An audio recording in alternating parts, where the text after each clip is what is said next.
एक गांव में एक बूढ़ी माई रहती थी। माई का आगे पीछे कोई नहीं था, इसलिए बूढ़ी माई बेचारी अकेली रहती थी। एक दिन उस गांव में एक साधु आया। बूढ़ी माई ने साधु का बहुत ही प्रेम पूर्वक आदर सत्कार किया। जब साधु जाने लगा तो बूढ़ी माई ने कहा, महात्मा जी, आप तो ईश्वर के परम भक्त हैं। कृपा करके मुझे ऐसा आशीर्वाद दीजिए जिससे मेरा अकेलापन दूर हो जाए। अकेले रह रह कर ऊब चुकी हूँ। साधु ने मुस्कुराते हुए अपनी झोली में से बाल गोपाल की एक मूर्ति निकाली और बुढ़िया को देते हुए कहा कि माई, ये लो आपका बालक है, इसका अपने बच्चे की तरह प्रेम पूर्वक लालन पालन करती रहना। बुढ़िया माई बड़े लाड प्यार से ठाकुर जी का लालन पालन करने लगी।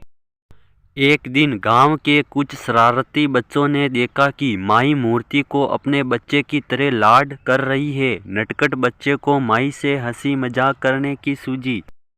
उन्होंने माई से कहा, अरे मैया सुन, आज गांव में जंगल से एक भेड़िया घुस आया है जो छोटे बच्चों को उठाकर ले जाता है और मारकर खा जाता है। तू अपने लाल का ख्याल रखना, कहीं भेड़िया इसे उठाकर न ले जाए।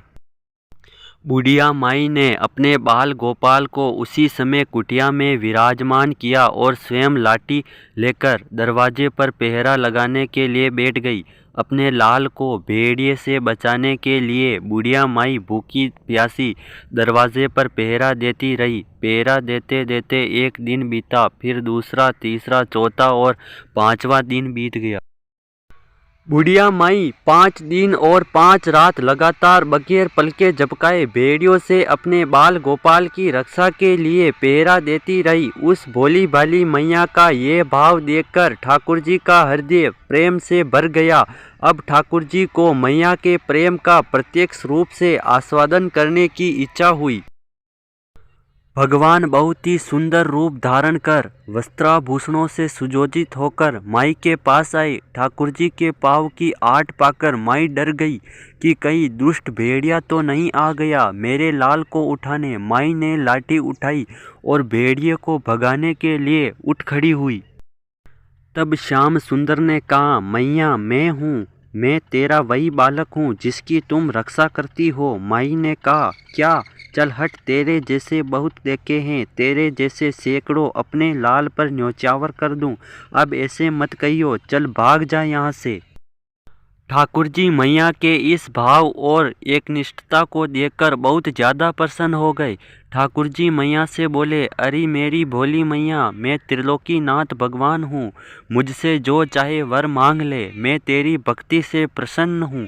बुढ़िया माई ने कहा, अच्छा आप भगवान हो, मैं आपको 100 प्रणाम करती हूँ।